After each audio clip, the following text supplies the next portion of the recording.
what I've been telling people is that if I had to bet, I'd bet it won't be. I would bet it wouldn't be completed. And I have to add, if there's rule of law in Europe, in Germany, and in Denmark, then it really shouldn't. It really couldn't be completed, I think. Let me make 3 points, okay, on this. These American sanctions are very targeted sanctions. They're not broad shotgun sanctions.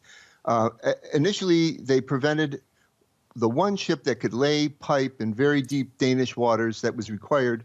They sanctioned that ship and it left last year.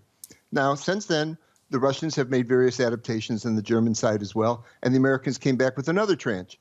This tranche puts particular sanctions on certification companies that are needed in every step of a major project like this to certify the construction, the materials, and then perpetually every year after that. A huge company called DNVGL, a Norwegian company, was sanctioned, and of course it had major exposure. It has lots of projects other places in the world, including with the Americans, and they left. Now, the insurance company, now there's an insurance company, it's Zurich Insurance, which everybody in Germany probably has heard of. And I understand that the discussions were going on just recently with the American officials, and I can't imagine how Zurich would stay in this project. They'd be exposed to sanctions in their business all over the world.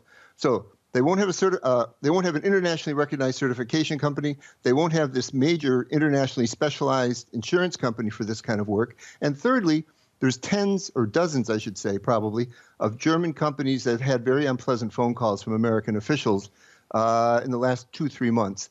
And a list has been drawn up, and they've been told that, look, we know you're participating in this project. If you do anything in any water over 30 meters deep, which is where the sanctions apply, you'll be sanctioned. And they would immediately, that would go to the Treasury Department, bank accounts would be frozen, you know how that goes.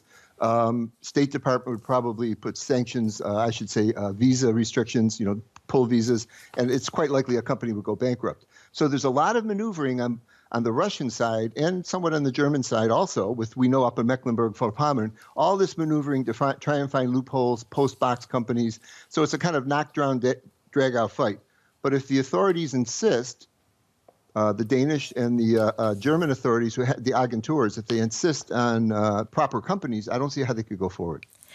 Now, finally, does Germany really need this pipeline as it phases out coal and nuclear energy? What do you think? No, it doesn't. You could get plenty of gas through Ukraine, much more. This is geopolitical.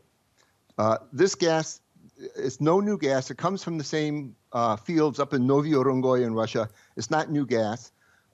What's going on here is that, as we all know, Putin has designs on Ukraine and designs on Belarus. And these pipelines, 80% of the gas that Russia sends to Europe goes through these countries.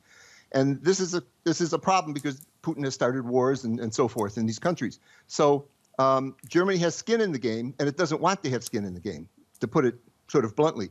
They agree with Putin. He also does not want that gas to anymore go through those countries. Instead of something that he can use for corruption and control, for elite capture and that kind of thing, because of the resistance in both these countries, he wants to get them out. Because if he's going to proceed to suppress these countries, he doesn't want to risk his business with Europe. And the German leadership has decided that they're not going to take a risk either. They agree with him and they'll get it out.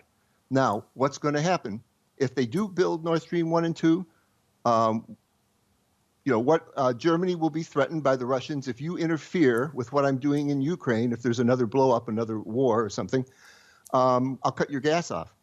But Germany will be, guaranteed their gas if they do that. And the gas is 80% of this gas is not for Germany. They're simply replacing the transit that went through Ukraine and Belarus through Germany and supplying the European customers. So this is a geopolitical decision by Germany. It's a clash with Washington over 3 administrations now over what should be the policy of Europe and the Americans, the transatlantic policy to stand up to Russia. Mm-hmm. Should it be this policy of Germany or the other one?